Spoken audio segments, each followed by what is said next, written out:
पंजाब एक अजिही धरती आ, इनू कला एक सूबा ना समझियो। पंजाब इस धरती दे जिन्नी आपां धरती जानते हैं ब्रह्मंड दे विच इक्को धरती है, ते उहदे विचों 4-5 महादीप ते महादीपां दे विच 3 महादीपां नूं ये पंजाब जिहड़ा इन्हां दा एक कॉरीडोर है, जिन्होंने कह लीए ना रस्ता। इस रस्ते नूं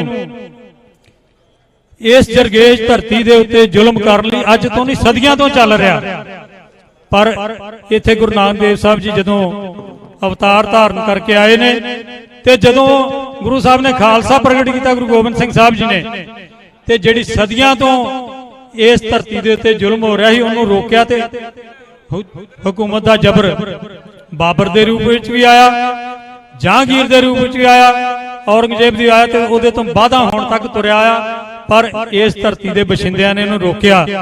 हालात की ने भाई अमृतपाल सिंह खालसा दे आउण तो पहला,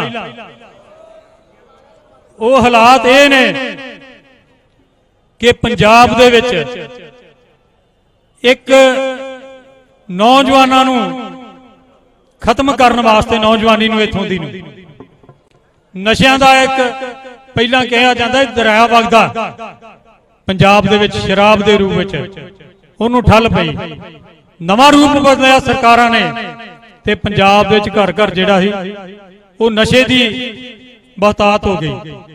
पंजाब दा नौजवान पंजाब दे नौजवानों धर्म तो बेमुख किया गया। पंजाब दे नौजवान लई वसीले खत्म किए गए, तो पंजाब के नौजवान नूं इथों माइग्रेशन करने वास्ते मजबूर होना पिया। ये हालात ने भाई अमृतपाल सिंह दे गिरफ्तारी तो पहला दे होया कि पंजाब दे विचों सिस्टम नाल माइग्रेशन कराई गई पंजाबियों की, ते पंजाब दे विच एक प्लैनिंग नाल माइग्रेशन करवाई जा रही बाहर लिया।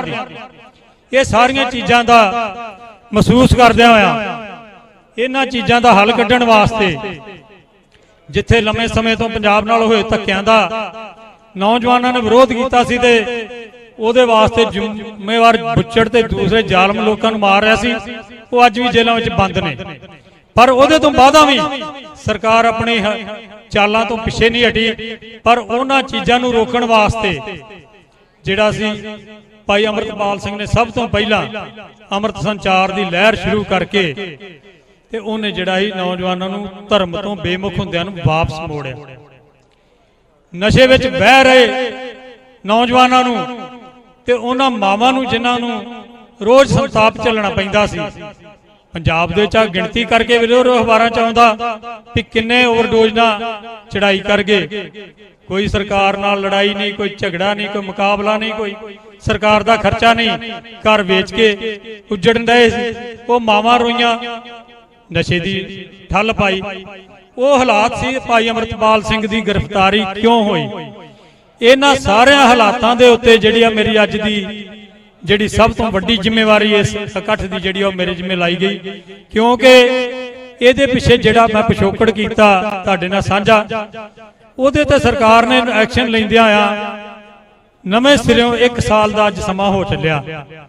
इन्हां नूं गिरफ्तार करके ते डिब्रूगढ़ भेजिआ, ते उदों तो लगातार परिवारां दे नाल ते इन्हां नाल संबंधित नौजवानों नाल कोई ना कोई नवीं तो नवीं जिहड़ी घटना वापर रही सी, कोई ना कोई नवें तो नवां इन्हां ते जिहड़ा ओह साजिश रची जा रही सी।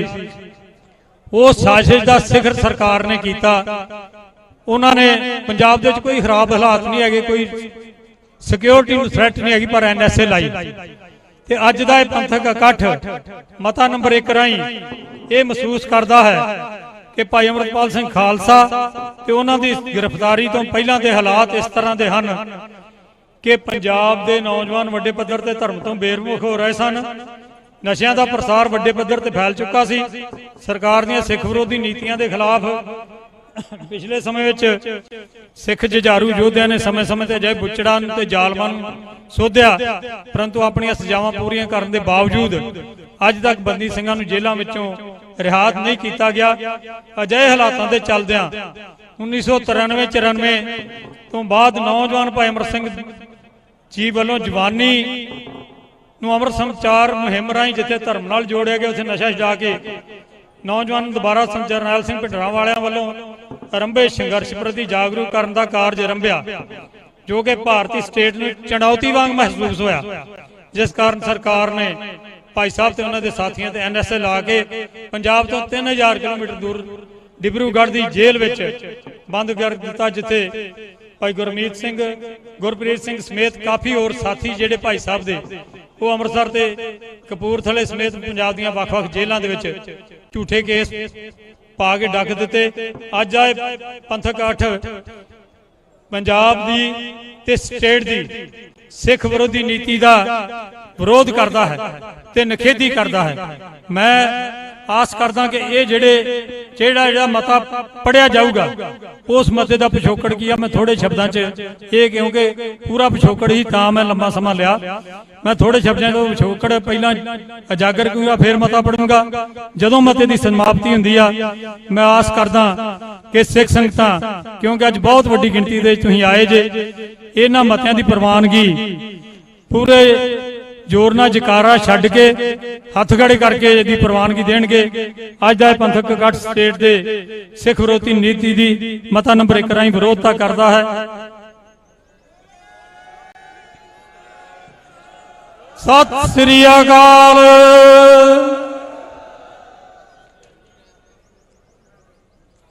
ਇਹੋ ਹੀ ਮਤੇ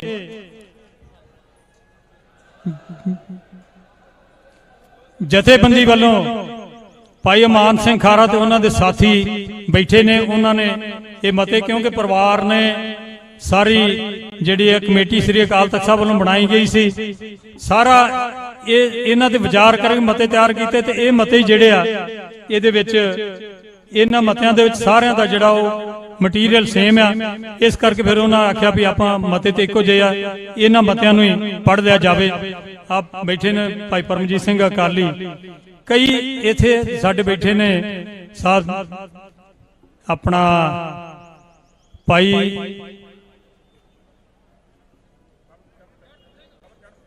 ਕੰਵਰ ਚੜ੍ਹ ਸਿੰਘ, ਉਹ ਵੀ ਆਏ ਨੇ, ਪਰ ਕਿਉਂਕਿ ਸਮੇਂ ਦੀ ਨਜਾਕਤ ਮੈਂ ਉਹਨਾਂ ਵੱਲੋਂ ਵੀ ਹਾਜ਼ਰੀ ਲਵਾਉਣਾ। ਸਾਡੇ ਸਤਿਕਾਰਯੋਗ ਰਾਜਦੇਵ ਸਿੰਘ ਹੁਣੀ, ਭਾਈ ਅਮਾਨ ਸਿੰਘ ਖਾਰਾ, ਕਿਉਂਕਿ ਇਸ ਸਾਰੇ ਸਿਸਟਮ ਨਾਲ ਸੰਬੰਧਿਤ ਰਹੇ ਨੇ, ਉਹਨਾਂ ਨੇ ਜਿਹੜਾ ਉਹ ਸਾਰਾ ਕਾਨੂੰਨੀ ਪੱਖ ਆਪ ਨਾਲ ਸਾਂਝਾ ਕੀਤਾ ਹੈ। ਹੁਣ ਵੀ ਜਿਹੜੀ ਅਗਲੀ ਕਾਰਵਾਈ ਆ ਉਹ ਬੜੀ ਸੂਝ ਨਾਲ ਵਿਚਾਰੀ ਜਾਣੀ ਆ। ਮੈਂ ਇਹਨਾਂ ਸਾਰਿਆਂ ਦਾ ਵੀ ਬਹੁਤ ਬਹੁਤ ਧੰਨਵਾਦ ਕਰਦਾ। ਹੁਣ ਮਤਾ ਨੰਬਰ 2 ਜਿਹੜਾ ਇਹਦਾ ਪਿਛੋਕੜ ਇਹ ਆ ਕਿ ਜਦੋਂ ਭਾਈ ਅੰਮ੍ਰਿਤਪਾਲ ਸਿੰਘ ਖਾਲਸਾ, ਇੱਕ ਸਿਸਟਮ ਚੱਲ ਰਿਹਾ ਸੀ ਕਿ ਕਿਵੇਂ ਨਹੀਂ ਆਉਣ ਦੇਣਾ ਸਾਹਮਣੇ, ਕਿਵੇਂ ਬਾਹਰ ਨਹੀਂ ਆਉਣ ਦੇਣਾ, ਉਹਦੇ ਵਾਸਤੇ ਜਿਹੜੀ ਸਾਜ਼ਿਸ਼ ਚੱਲ ਰਹੀ ਸੀ, ਉਹਦੇ ਸੰਬੰਧ ਦੇ ਵਿੱਚ ਇਹ ਮਤਾ ਮੈਂ ਤੁਹਾਡੇ ਨਾਲ ਸਾਂਝਾ ਕਰਨ ਲੱਗਾ। ਤੇ ਇਹ ਨਾ ਢਿੱਲਾ ਜਿਹਾ ਜਿਹੜਾ ਉਹ ਰਿਸਪੌਂਸ ਨਾ ਦਿੱਤਾ ਜਾਵੇ, ਕਿਉਂਕਿ ਮਤੇ ਬੜੇ ਇੰਪੋਰਟੈਂਟ ਨੇ। ਡਿਬਰੂਗੜ੍ਹ ਜੇਲ੍ਹ ਵਿੱਚ ਮਤਾ ਨੰਬਰ 2 ਆ, ਡਿਬਰੂਗੜ੍ਹ ਜੇਲ੍ਹ ਵਿੱਚ ਭਾਈ ਅੰਮ੍ਰਿਤਪਾਲ ਸਿੰਘ ਤੇ ਉਹਨਾਂ ਦੇ ਸਾਥੀਆਂ ਵੱਲੋਂ ਮੁਲਾਕਾਤ ਸਮੇਂ ਡਿਊਟੀ ਵਿੱਚ ਜਦੋਂ ਆਏ, ਤੇ ਬਾਅਦ ਵਿੱਚ ਉਹਨਾਂ ਦੇ ਬੈਰਕ ਤੇ ਬਾਥਰੂਮ ਦੇ ਵਿੱਚ ਜਿਹੜੇ ਆ ਉਹ ਕੈਮਰੇ ਲਾ ਦਿੱਤੇ ਗਏ, ਜੋ ਕਿ ਉਹਨਾਂ ਦੇ ਮੌਲਿਕ ਅਧਿਕਾਰਾਂ ਦੀ ਜਿਹੜੀ ਉਹ ਸਿੱਧੀ ਉਲੰਘਣਾ ਸੀ। ਜਦੋਂ ਵਾਪਸ ਗਏ ਉਹਨਾਂ ਨੇ ਇਹ ਚੀਜ਼ ਨੋਟਿਸ ਕੀਤੀ, ਉਹਨਾਂ ਵਿਰੋਧ ਕੀਤਾ, ਤੇ ਇੱਕਦਮ ਇੱਕ ਸਾਜ਼ਿਸ਼ ਜਿਹੜੀ ਪਹਿਲਾਂ ਤੋਂ ਤਿਆਰ ਸੀ, ਉਹਦੇ ਮੁਤਾਬਕ ਇੱਕ ਸਰਕਾਰ ਨੇ ਇੱਕ ਸਟੇਟਮੈਂਟ ਜਾਰੀ ਕਰ ਦਿੱਤੀ ਕਿ ਇਹਨਾਂ ਕੋਲੋਂ ਜੇਲ੍ਹ ਦੇ ਵਿੱਚੋਂ ਡਿਵਾਈਸਸ ਬਰਾਮਦ ਹੋਈਆਂ, ਇਹਨਾਂ ਕੋਲੋਂ ਬਲੂਟੁੱਥ ਬਰਾਮਦ ਹੋਇਆ, ਇਹਨਾਂ ਕੋਲੋਂ ਜਿਹੜੇ ਆ ਫੋਨ ਬਰਾਮਦ ਹੋਏ। ਭਲੇ ਉਹ ਲੋਕੋ ਕਿਵੇਂ ਅੰਦਰ ਜਾ ਸਕਦੇ ਆ? ਜਿਹੜਾ ਤੁਸੀਂ ਇਹਨਾਂ ਦੇ ਹੱਕਾਂ ਦੀ ਉਲੰਘਣਾ ਕਰ ਰਹੇ ਜੇ, ਜਦੋਂ ਸਰਕਾਰ ਨੇ ਆਪਣਾ ਪੱਖ ਰੱਖਣਾ ਸ਼ੁਰੂ ਕਰ ਦਿੱਤਾ ਵੀ ਅਸੀਂ ਜਿਹੜਾ ਆਪਣੇ ਆਪ ਨੂੰ ਸੱਚਿਆਂ ਸਾਬਤ ਕਰੀਏ, ਸਾਜ਼ਿਸ਼ ਜਿਹੜੀ ਜਦ ਇਹਦਾ ਵਿਰੋਧ ਕੀਤਾ ਧੱਕੇ ਦਾ, ਤੇ ਉਹਨਾਂ ਨੇ ਫਿਰ ਕਿਉਂਕਿ ਜੇਲ੍ਹ ਦੇ ਵਿੱਚ ਇੱਕੋ ਇੱਕ ਤਰੀਕਾ ਹੁੰਦਾ ਆਪਣੀ ਗੱਲ ਪਹੁੰਚਾਉਣ ਦਾ, ਭੁੱਖ ਹੜਤਾਲ, ਉਹਨਾਂ ਸਾਥੀਆਂ ਸਮੇਤ ਭੁੱਖ ਹੜਤਾਲ ਜਿਹੜੀ ਆ ਉਹ ਕੀਤੀ, ਤਾਂ ਉਹਨਾਂ ਨੇ ਤੇ 16/3/24 ਤੋਂ ਭੁੱਖ ਹੜਤਾਲ ਸ਼ੁਰੂ ਕੀਤੀ। ਜਦੋਂ ਇਹ ਗੱਲ ਬਾਹਰ ਆਈ, ਸਾਰੇ ਪਰਿਵਾਰ ਬਲੇਰ ਸਾਹਿਬ ਬੈਠੇ ਨੇ, ਅੰਮ੍ਰਿਤਸਰੋਂ ਭਾਈ ਉਪਕਾਰ ਸਿੰਘ ਸੰਧੂ, ਹੋਰ ਸਾਥੀ ਸਿੰਘ ਜਿਹੜੇ ਸੀ ਉਹ ਪ੍ਰਸ਼ਾਸਨ ਨੂੰ ਮਿਲਣ ਗਏ, ਸਾਰੀਆਂ ਗੱਲਾਂ ਹੋਈਆਂ। ਤੇ ਜਦੋਂ ਗੱਲ ਹੋਈ, ਉਹਨਾਂ ਦਾ ਪ੍ਰਸ਼ਾਸਨ ਦਾ ਇਹ ਸੀਗਾ ਕਿ ਚੋਣ ਕਮਿਸ਼ਨ ਨੇ ਸਾਡੇ ਤੇ ਪਾਬੰਦੀ ਲਾਉਣੀ, चलती इलैक्शन के दौरान फैसले किए जा सकते हैं। पर जदों इस चीज़ नूं समैल किया तो दस्सिया भी भाई ये इन्नी गल नहीं जिहड़ी टुथ ब्लूटूथ जां फोन बरामद होया, ये कोई साजिश वड्डी आ, इनू NSA नूं एक्सटेंड करन दी एक साजिश है। चलो उन्होंने अपनी जिहड़ी गल सी असीं आख्या तुहाडी, उन्होंने आख्या तुहाडी सरकार कोल पहुंचाउने, कोई रिस्पॉन्स नहीं आया। उस तो बाद 22/2 तो परिवार भुख हड़ताल ते बैठे ने, सारे पंथ ने इस चीज का नोटिस लिया पर सरकार दे उत्ते कोई जूं नहीं सरकी। ये जिहड़ी गल इत्थे भी प्रैस नूं सारे मीडिया वाले वीर बैठे ने, इन्हां ने भी ये गल जिहड़ी बड़े जोर शोर नाल सामने रहिंदी कि साजिश कोई वड्डी आ, पर तुसीं खुलासा नहीं कर रहे। किहड़ी कारण है जदों आपां इन्हां नूं उत्थों लिया नहीं सकदे, पंजाब नहीं लियाउणा। साडी मंग पंजाब लियाउण दी सी, क्योंकि पंजाब दीआं जेल੍ਹਾਂ ਵਿੱਚ NSA सारिਆਂ ने कट्टी है। किहड़ी गल जिहड़ी पंजाब 'च नहीं हो सकदी। पर चलो कुछ ये भी सजा है कि पंजाब तो बाहर की किसी जेल च लियाओ, डिब्रूगढ़ बहुत पासे ते आ, उत्थे सरकार नूं साजिश करनी बड़ी सौखी है। पर सरकार ने उन्होंने जिहड़ा है एक साजिशी चुपधारी रखी ते हुण पता लगा भी उन्हां दी NSA जिहड़ी आ वो 3 महीने वास्ते अगे वधा दित्ती आ। ते जे ये पता लगूगा इन्हां तो जिहड़े कागज सामने आउणे जिद्दण भी कोई मुलाकात वास्ते जांदा, पर जिहड़ी सानू जानकारी मिली आ अपने कोई सोर्सां तो, वो ये आ भी आ भुख हड़ताल शुरू करन तो, ये साजिश करन तो, इहदे तो महीना पहलां दी जिहड़ी NSA जिहड़ी आ उन्हां दी एक्सटेंड कर दित्ती गई।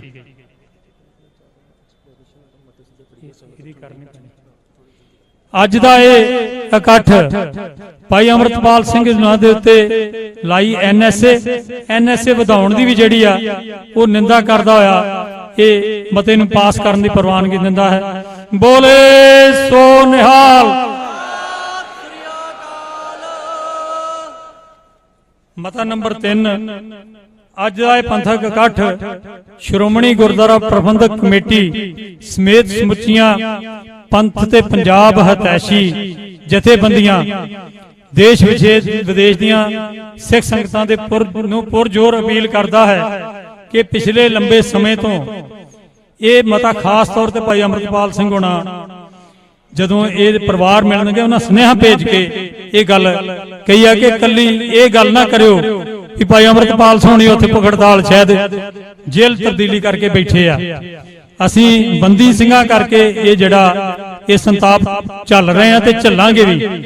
उन्होंने ये मता पवाया कि पिछले लंबे समय तो अपनी सजावां पूरियां कर चुके बंदी सिंघां दी रिहाई तक भाई अमृतपाल सिंह ते साथी सिंघां दी पंजाब वापसी अते रिहाई वास्ते धड़ेबंदियां तो उठ के संघर्ष किया जावे।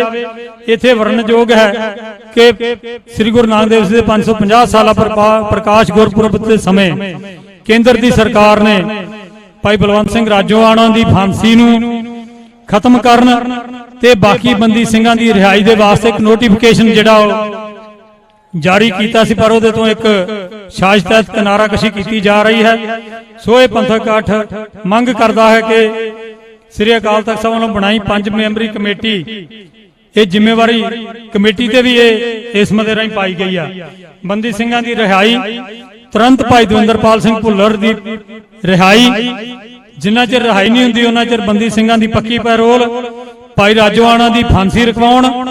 फिर उन्होंने अपनी गल की भाई अमृतपाल सिंह होना ने कि भाई अमृतपाल सिंह दे अमृतसर ते कपूरथला समेत पंजाब दीयां वख-वख जेलां विच बंदी सिंघां दी रिहाई करवाउण, उन्हां दे उत्ते पाए झूठे केसां नूं खारज करवाउण। आसाम ते डिब्रूगढ़ जेल विच भाई अमृतपाल सिंह ते साथी सिंघां नूं पंजाब दीयां जेलां विच तब्दील कराउण। अजनाला केस विच जिहड़ी आ ओहदी निरपक्ष जांच करा के वो केस दी जिहड़ी आ खारज करवाउण दीयां ते जिहड़े सिंघां दीयां जमानतां करवाउण तक जिहड़ा एक कमेटी दी जिम्मेवारी जिहड़ी आ इस मते राहीं लाई जांदी आ। मैं प्रवानगी दी आस विच जकारा छड्डदा, संगतां इस मते दी प्रवानगी देण जी। बोले सो निहाल। मता नंबर 4, सिखां दे सरमौर तख्त श्री अकाल तख्त साहब अते सरमौर संस्था श्रोमणी गुरुद्वारा प्रबंधक कमेटी वालों ਵਾਰ-ਵਾਰ ਅਲਟੀਮੇਟਮ ਦੇਣ ਤੇ ਯਾਦ ਪੱਤਰ ਦੇਣ ਤੇ ਵੀ ਭਾਰਤ ਸਰਕਾਰ ਤੇ ਇਸ ਦੇ ਸੂਬੇਦਾਰ ਭਗਵੰਤ ਸਿੰਘ ਮਾਨ ਦੀ ਸਰਕਾਰ ਦਾ ਰਵੱਈਆ ਹੁਣ ਤੱਕ ਨਿੰਦਣਯੋਗ ਰਿਹਾ ਹੈ।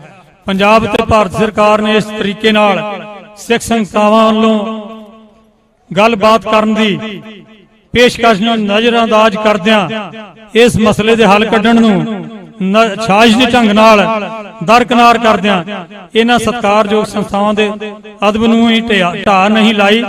ਗੁਰੂ ਘਰ ਦੀ ਮਾਣ ਮਰਜ਼ਾਦਾ ਨੂੰ ਰੱਖਦਿਆਂ ਸ੍ਰੀ ਅਕਾਲ ਤਖਤ ਸਾਹਿਬ ਦੇ ਹੁਕਮ ਦੀ ਵੀ ਅਦੂਲੀ ਕੀਤੀ ਹੈ। ਇਹਨਾਂ ਹੁਕਮ ਅਦੂਲੀ ਕਰਨ ਦੀ ਹੰਕਾਰੀ ਸਰਕਾਰ ਨੂੰ ਜਵਾਬ ਦੇਣ ਦੀ ਤਖਤ ਸਾਹਿਬ ਦੀ ਅਤੇ ਤਖਤ ਸਾਹਿਬ ਦੇ ਮਾਣ ਸਤਿਕਾਰ ਤੇ ਮੁੜ ਅਦਬ ਨੂੰ ਮੁੜ ਬਹਾਲ ਕਰਨ ਲਈ ਸਿੱਖ ਸੰਗਤਾਂ ਸ੍ਰੀ ਅਕਾਲ ਤਖਤ ਸਾਹਿਬ ਦੇ ਸਮੂਹ ਬੰਦੀ ਸਿੰਘਾਂ ਦੀ ਰਿਹਾਈ ਵਾਸਤੇ ਅਕਾਲ ਤਖਤ ਸਾਹਿਬ ਵੱਲੋਂ ਨਿਯੁਕਤ ਕੀਤੀ 5 ਮੈਂਬਰੀ ਕਮੇਟੀ ਰਾਹੀਂ ਬੰਦੀ ਸਿੰਘਾਂ ਦੀ ਰਿਹਾਈ ਦੇ ਜਿਹੜਾ ਵੀ ਕੋਈ ਸੰਘਰਸ਼ ਆਵੇ ਉਹਦੇ ਵਿੱਚ ਵੱਧ ਚੜ ਕੇ ਯੋਗਦਾਨ ਪਾਉਣ। ਇਹਦੇ ਵਾਸਤੇ ਮੈਂ ਪ੍ਰਵਾਨਗੀ ਦੀ ਆਸ ਵਿੱਚ ਜੈਕਾਰਾ ਛੱਡਦਾ, ਪ੍ਰਵਾਨਗੀ ਦੇਣ ਦੀ ਕਿਰਪਾਲਤਾ ਕਰਨੀ ਜੀ। ਬੋਲੇ ਸੋ ਨਿਹਾਲ। ਮਤਾ ਨੰਬਰ 5 ਇਹ ਇਕੱਠ ਮੰਗ ਕਰਦਾ ਹੈ ਕਿ ਸਮੂਹ ਬੰਦੀ ਸਿੰਘਾਂ ਦੀ ਰਿਹਾਈ ਲਈ ਅਪ੍ਰੈਲ ਦੇ ਵਿੱਚ ਇੱਕ ਬੰਦੀ ਛੋੜ ਅਰਦਾਸ ਰੋਸ ਮਾਰਚ ਦਮਦਮਾ ਸਾਹਿਬ, ਤਖਤ ਸ੍ਰੀ ਦਮਦਮਾ ਸਾਹਿਬ ਤਲਵੰਡੀ ਸਾਹਿਬ, ਤਖਤ ਸ੍ਰੀ ਕੇਸਗੜ੍ਹ ਸਾਹਿਬ ਅਨੰਦਪੁਰ ਸਾਹਿਬ ਅਤੇ ਸਾਹਿਬਜ਼ਾਦਿਆਂ ਦੇ ਸ਼ਹੀਦੀ ਅਸਥਾਨ ਫਤਿਹਗੜ੍ਹ ਸਾਹਿਬ ਤੋਂ ਜਿਹੜਾ ਉਹ ਉਥਾਂ ਦੇ ਜ਼ਿੰਮੇਵਾਰ ਸਿੰਘ ਸਾਹਿਬਾਨ ਜਾਂ ਹੈੱਡ ਗ੍ਰੰਥੀ ਸਾਹਿਬਾਨ ਦੀ ਵੱਲੋਂ ਆਰੰਭ ਕਰਕੇ ਅਰਦਾਸ ਕਰਕੇ ਇਹ ਮਾਰਚ ਅਕਾਲ ਤਖਤ ਸਾਹਿਬ ਵਾਸਤੇ ਤੋਰੇ ਜਾਣ। ਸਮੂਹ ਬੰਦੀ ਸਿੰਘਾਂ ਦੇ ਪਰਿਵਾਰ ਸਿੱਖ ਸੰਗਤਾਂ ਵੱਧ ਚੜ ਕੇ ਮਾਰਚ ਵਿੱਚ ਹਿੱਸਾ ਲੈਣ। ਇਸ ਸੰਬੰਧੀ ਸ੍ਰੀ ਅਕਾਲ ਤਖਤ ਸਾਹਿਬ ਤੇ ਸ਼੍ਰੋਮਣੀ ਗੁਰਦੁਆਰਾ ਪ੍ਰਬੰਧਕ ਕਮੇਟੀ ਨੂੰ ਜਿਹੜਾ ਉਹ ਪ੍ਰਬੰਧ ਕਰਨ ਲਈ ਜਲਦੀ ਤੋਂ ਜਲਦੀ ਪ੍ਰਬੰਧ ਕਰਨ ਦੀ ਜਿਹੜੀ ਆ ਇਸ ਇਕੱਠ ਵੱਲੋਂ ਮੰਗ ਕੀਤੀ ਜਾਂਦੀ ਆ। ਇਸ ਮਤੇ ਦੀ ਪ੍ਰਵਾਨਗੀ ਲਈ ਸਿੱਖ ਸੰਗਤਾਂ ਪ੍ਰਵਾਨਗੀ ਦੇਣ ਜੀ। ਅੱਜ ਦਾ ਇਹ ਇਕੱਠ ਪ੍ਰਵਾਨਗੀ ਦੇਵੇ। ਬੋਲੇ ਸੋ ਨਿਹਾਲ। ਸ੍ਰੀ ਅਕਾਲ। ਮਤਾ ਨੰਬਰ 6 ਇਹ ਇਕੱਠ ਮੰਗ ਕਰਦਾ ਹੈ ਕਿ ਸਰਕਾਰ ਵੱਲੋਂ ਭਾਈ ਅਮਰਪਾਲ ਸਿੰਘ ਤੇ ਉਹਨਾਂ ਦੇ ਸਾਥੀਆਂ ਵੱਲੋਂ ਰੱਖੀਆਂ ਜਾਇਜ਼ ਮੰਗਾਂ ਸਾਜ਼ਿਸ਼ੀ ਤਰੀਕੇ ਨਾਲ ਅਗੌਲਿਆਂ ਕਰਕੇ ਭੁੱਖ ਹੜਤਾਲ ਰਾਹੀਂ ਉਹਨਾਂ ਨੂੰ ਖਤਮ ਕਰਨ ਹੀ ਨਹੀਂ ਸਗੋਂ ਇੱਕ ਕਿਸਮ ਦੇ ਨਾਲ ਕਤਲ ਕਰਨ ਦੀ ਸਾਜ਼ਿਸ਼ ਘੜੀ ਹੋਈ ਹੈ। ਭੁੱਖ ਹੜਤਾਲ ਰਾਹੀਂ ਉਹਨਾਂ ਨੂੰ ਖਤਮ ਕਰਨ ਜਾਂ ਉਹਨਾਂ ਦੇ ਕਤਲ ਕਰਨ ਦੀ ਇੱਕ ਸਾਜ਼ਿਸ਼ ਘੜੀ ਹੋਈ ਹੈ। ਜੋ ਭੁੱਖ ਹੜਤਾਲ ਡਿਬਰੂਗੜ੍ਹ ਜੇਲ੍ਹ ਵਿੱਚ ਭਾਈ ਸਾਹਿਬ ਤੇ ਉਹਨਾਂ ਦੇ ਸਾਥੀਆਂ ਨੇ ਰੱਖੀ ਹੋਈ ਹੈ ਤੇ ਅੰਮ੍ਰਿਤਸਰ ਸਮੇਤ ਪੰਜਾਬ ਦੀਆਂ ਦੂਸਰੀਆਂ ਜੇਲ੍ਹਾਂ 'ਚ ਉਹਨਾਂ ਦੇ ਸਾਥੀਆਂ ਵੱਲੋਂ ਰੱਖੀ ਹੋਈ ਹੈ। ਅੰਮ੍ਰਿਤਸਰ ਸਾਹਿਬ ਵਿਖੇ ਉਹਨਾਂ ਦੇ ਪਰਿਵਾਰਾਂ ਵੱਲੋਂ ਰੱਖੀ ਗਈ ਹੈ। ਉਸ ਸੰਬੰਧੀ ਅੱਜ ਦਾ ਇਹ ਪੰਥਕ ਇਕੱਠ ਸ੍ਰੀ ਅਕਾਲ ਤਖਤ ਸਾਹਿਬ ਦੇ ਜਥੇਦਾਰ ਸਾਹਿਬ ਜੀ ਨੂੰ ਬੇਨਤੀ ਕਰਦਾ ਹੈ, ਅਪੀਲ ਕਰਦਾ ਹੈ ਕਿ 5 ਤਿਆਰ ਗੁਰਸਿੱਖਾਂ ਨੂੰ ਡਿਬਰੂਗੜ੍ਹ ਭੇਜ ਕੇ ਭਾਈ ਅਮਰਪਾਲ ਸਿੰਘ ਤੇ ਸਾਥੀ ਸਿੰਘਾਂ ਦੀ ਭੁੱਖ ਹੜਤਾਲ ਖਤਮ ਕਰਵਾਈ ਜਾਵੇ। ਇਸ ਤਰ੍ਹਾਂ ਪੰਜਾਬ ਦੀਆਂ ਜੇਲ੍ਹਾਂ ਵਿਖੇ ਵੀ ਭਾਈ ਗੁਰਪ੍ਰੀਤ ਸਿੰਘ ਸਮੇਤ ਬਾਕੀ ਸਿੰਘਾਂ ਵੱਲੋਂ ਰੱਖੀ ਭੁੱਖ ਹੜਤਾਲ ਨੂੰ ਖਤਮ ਕਰਨ ਦੀ ਅਪੀਲ ਕਰਦਾ ਹੈ। ਇਸ ਦੇ ਨਾਲ ਹੀ ਇਹ ਇਕੱਠ ਅਪੀਲ ਕਰਦਾ ਹੈ ਕਿ ਬੰਦੀ ਸਿੰਘਾਂ ਦੇ ਪਰਿਵਾਰਾਂ ਨੇ ਜੋ ਮੋਰਚਾ ਲਾਇਆ ਹੋਇਆ ਹੈ ਉਸ ਵਿੱਚ ਚੱਲ ਰਹੀ ਭੁੱਖ ਹੜਤਾਲ ਨੂੰ ਖਤਮ ਕਰਕੇ ਇਸ ਮੋਰਚੇ ਦਾ ਭਵਿੱਖ ਦਾ ਸੰਘਰਸ਼ ਤੇ ਰੂਪ ਨੂੰ ਤੈਅ ਕਰਨ ਲਈ ਹੋਰ ਪ੍ਰੋਗਰਾਮ ਜਿਹੜਾ ਉਹ ਦੇ ਕੇ ਦਿੱਤੇ ਪ੍ਰੋਗਰਾਮ ਅਨੁਸਾਰ ਇਸ ਜਿਹੜਾ ਸੰਘਰਸ਼ ਨੂੰ ਪ੍ਰਚੰਡ ਕੀਤਾ ਜਾਵੇ। ਬੋਲੇ ਸੋ ਨਿਹਾਲ। ਧੰਨਵਾਦ ਆਪ ਜੀ ਨੇ ਇਹ ਬਹੁਤ ਅਹਿਮ ਮਤੇ ਦੀ ਜਿਹੜੀ ਪ੍ਰਵਾਨਗੀ ਦਿੱਤੀ। ਮਤਾ ਨੰਬਰ 7 ਪੰਜਾਬ ਅਤੇ ਭਾਰਤੀ ਸਰਕਾਰ ਵੱਲੋਂ ਬੇਅਮਰਤੀਏ ਮੁਲਾਜ਼ਮਾਂ ਰਾਹੀਂ ਸ੍ਰੀ ਅਕਾਲ ਤਖਤ ਸਾਹਿਬ ਵੱਲੋਂ ਸੁਨੇਹਾ ਡਿਬਰੂਗੜ੍ਹ ਦੀ ਜੇਲ੍ਹ ਵਿੱਚ ਬੰਦੀ ਸਿੰਘਾਂ ਨੂੰ ਸੁਨੇਹਾ ਭੇਜ ਕੇ ਉਥੇ ਕੈਦ ਸਿੰਘਾਂ ਦੇ ਵਿੱਚ ਜਿਹੜਾ ਉਹਨਾਂ ਨੇ ਆਪਣਾ ਉਸ ਸੁਨੇਹੇ ਦੇ ਰਾਹੀਂ ਇੱਕ ਗਲਤ ਮੈਸੇਜ ਇੱਕ ਭਰਮ ਪਾਉਣ ਦੀ ਕੋਸ਼ਿਸ਼ ਕੀਤੀ। ਉਹ ਭੁੱਖ ਹੜਤਾਲ ਖਤਮ ਕਰਵਾਉਣ ਸੇ ਗੁਰਮਤਿ ਦੀ ਰਵਾਇਤ ਤੋਂ ਉਲਟ ਜਾ ਕੇ ਜਿਹੜਾ ਉਹ ਯਤਨ ਕੀਤਾ, ਉਹਦੀ ਇਹ ਨਿੰਦਾ ਕਰਦਾ ਹੈ ਤੇ ਇਸ ਸੰਬੰਧੀ ਸ੍ਰੀ ਅਕਾਲ ਤਖਤ ਸਾਹਿਬ ਨੂੰ ਸਖਤ ਨੋਟਿਸ ਲੈਣ ਦੀ ਅਪੀਲ ਕਰਦਾ ਹੈ। ਵਰਣਨਯੋਗ ਹੈ ਕਿ ਭਾਈ ਅਮਰਤਪਾਲ ਸਿੰਘ ਨੇ ਪਹਿਲਾਂ ਹੀ ਸਿੰਘਾਂ ਨੂੰ ਬੇਨਤੀ ਕੀਤੀ ਹੋਈ ਸੀ।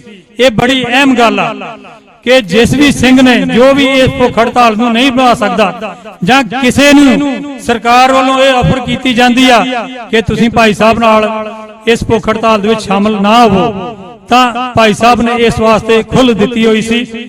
ਉਹ ਉਸ ਗੱਲ ਦੀ ਵੀ ਜਿਹੜੀ ਆ ਇਹ ਅੱਜ ਦਾ ਇਹ ਪੰਥਕ ਇਕੱਠ ਨਿੰਦਾ ਕਰਦਾ ਹੈ ਤੇ ਨਾਲ ਦੀ ਨਾਲ ਹੀ ਸਰਕਾਰ ਨੂੰ ਅਜਿਹੀਆਂ ਜਿਹੜੀਆਂ ਸਾਜ਼ਿਸ਼ਾਂ ਰਚਣ ਤੋਂ ਜਿਹੜਾ ਉਹਦੇ ਵਾਸਤੇ ਵੀ ਜਿਹੜਾ ਇਹ ਅੱਜ ਦਾ ਪੰਥਕ ਇਕੱਠ ਤਾੜਨਾ ਕਰਦਾ ਹੈ। ਇਸ ਮਤੇ ਦੀ ਪ੍ਰਵਾਨਗੀ ਵਾਸਤੇ ਮੈਂ ਜਕਾਰਾ ਛੱਡੂੰਗਾ। ਪ੍ਰਵਾਨਗੀ ਦੀ ਆਸ ਵਿੱਚ ਪ੍ਰਵਾਨਗੀ ਦੇਣੀ ਜੀ। ਬੋਲੇ ਸੋ ਨਿਹਾਲ। ਮਤਾ ਨੰਬਰ 8 ਆਖਰੀ ਮਤਾ ਹੈ, ਛੋਟਾ ਪਰ ਬੜਾ ਭਾਵਪੂਰਤ ਮਤਾ ਹੈ। ਇਕੱਠ ਵਿੱਚ ਪਹੁੰਚ ਰਹੇ ਸਿਰਦ ਆਗੂਆਂ ਨੂੰ ਘਰਾਂ ਵਿੱਚ ਕੈਦ ਕਰਨਾ, ਨਜ਼ਰਬੰਦ ਕਰਨਾ, ਰਸਤੇ ਵਿੱਚ ਆਈ ਸੰਗਤ ਨੂੰ ਆਉਣ ਵਾਲੇ ਆਗੂਆਂ ਨੂੰ ਰੋਕ ਕੇ ਉਹਨਾਂ ਨਾਲ ਧੱਕੇਸ਼ਾਹੀ ਕਰਨਾ, ਦਸਤਾਰਾਂ ਲਾਉਣੀਆਂ, ਸਰਕਾਰੀ ਜਾਬਰ ਰਾਹੀਂ ਸਿੱਖਾਂ ਦੇ ਹੱਕਾਂ ਦੀ ਗੱਲ ਕਰਨ ਵਾਲੇ ਲੋਕਾਂ ਦੇ ਸੁਹਿਰਦ ਆਗੂਆਂ ਦੇ ਸੋਸ਼ਲ ਖਾਤੇ ਬੈਨ ਕਰਕੇ ਇਸ ਇਕੱਠ ਦਾ ਚੈਨਲ ਵੱਲੋਂ ਕੀਤਾ ਜਾ ਰਿਹਾ ਪ੍ਰਸਾਰਣ ਜੈਮਰ ਲਾ ਕੇ ਰੋਕਣ ਦੀ ਸਰਕਾਰ ਵੱਲੋਂ ਲੋਕਤੰਤਰ ਦੇ ਮੁਖੌਟੇ ਹੇਠ ਸਿੱਖ ਕੌਮ ਨਾਲ ਕੀਤੀ ਜਾ ਰਹੀ ਸਰਹੱਦ ਸ਼ਰਮ ਧੱਕੇਸ਼ਾਹੀ ਦੀ ਇਹ ਇਕੱਠ ਸਖਤ ਨਿੰਦਾ ਕਰਦਾ ਹੈ ਤੇ ਸ੍ਰੀ ਅਕਾਲ ਤਖਤ ਸਾਹਿਬ ਜੀ ਨੂੰ ਇਸ ਧੱਕੇਸ਼ਾਹੀ ਦੇ ਖਿਲਾਫ ਕੌਮ ਨੂੰ ਲਾਮਬੰਦ ਕਰਨ ਦੀ ਇਸ ਗੱਲ ਦਾ ਨੋਟਿਸ ਲੈਣ ਦੀ ਵੀ ਅਪੀਲ ਕਰਦਾ ਹੈ। ਇਹ 8 ਮਤੇ ਜਿਹੜੇ ਆ ਇਹ ਅੱਜ ਦੇ ਇਸ ਗੁਰਮਤਿ ਇਕੱਠ ਪੰਥਕ ਇਕੱਠ ਵੱਲੋਂ ਜਿਹੜੇ ਆ ਉਹ ਪਾਸ ਕੀਤੇ ਗਏ ਨੇ। ਇਹਨਾਂ ਸਾਰਿਆਂ ਦੀ ਆਖਰੀ ਪ੍ਰਵਾਨਗੀ ਲੈਣ ਵਾਸਤੇ ਮੈਂ ਜ਼ੋਰਦਾਰ ਜਕਾਰੇ ਨਾਲ ਆਪ ਜੀ ਪਾਸੋਂ ਪ੍ਰਵਾਨਗੀ ਦੀ ਆਸ ਵਿੱਚ ਜਕਾਰਾ ਛੱਡ ਰਿਹਾ ਹਾਂ। ਬੋਲੇ ਸੋ ਨਿਹਾਲ। ਵਾਹਿਗੁਰੂ ਜੀ ਕਾ ਖਾਲਸਾ, ਵਾਹਿਗੁਰੂ ਜੀ ਕੀ ਫਤਿਹ। ਜਿੱਥੇ ਤੁਹਾਡਾ ਆਇਆਂ ਦਾ ਇੰਨੀਆਂ ਰੋਕਾਂ ਦੇ ਬਾਵਜੂਦ ਆਉਣ ਦੇ ਬਹੁਤ ਬਹੁਤ ਜੀ ਆਇਆਂ ਨੂੰ ਧੰਨਵਾਦ ਕੀਤਾ ਜਾਂਦਾ ਹੈ, ਉੱਥੇ ਨਾਲ ਦੀ ਨਾਲ ਸਰਕਾਰ ਵੱਲੋਂ ਪਾਈਆਂ ਸਾਰੀਆਂ ਰੋਕਾਂ ਦੀ ਜਿਹੜੀ ਨਿਖੇਧੀ ਕਰਦਿਆਂ ਹੋਇਆ ਲੋਕਤੰਤਰ ਦੇ ਮੁਖੌਟੇ ਜਿਹੜਾ ਇਹ ਚਿਹਰਾ ਅੱਜ ਕਰੂਬ ਚਿਹਰਾ ਨੰਗਾ ਆ, ਉਹ ਵੀ ਅੱਜ ਮੀਡੀਆ ਸਾਰਾ ਸਾਹਮਣੇ ਖੜਾ। ਇਹ ਇਸ ਚੀਜ਼ ਨੂੰ ਤੁਹਾਡੇ ਸਾਰਿਆਂ ਨਾਲੋਂ ਵੱਧ ਇਹਨਾਂ ਨੇ ਸੰਗਤ ਦੇ ਸਾਹਮਣੇ ਲਿਆਉਣਾ, ਇਹਨਾਂ ਦਾ ਵੀ ਖਾਸ ਤੌਰ ਤੇ ਧੰਨਵਾਦ ਕਰਦਾ ਹਾਂ। ਵਾਹਿਗੁਰੂ ਜੀ ਕਾ ਖਾਲਸਾ, ਵਾਹਿਗੁਰੂ ਜੀ ਕੀ ਫਤਿਹ।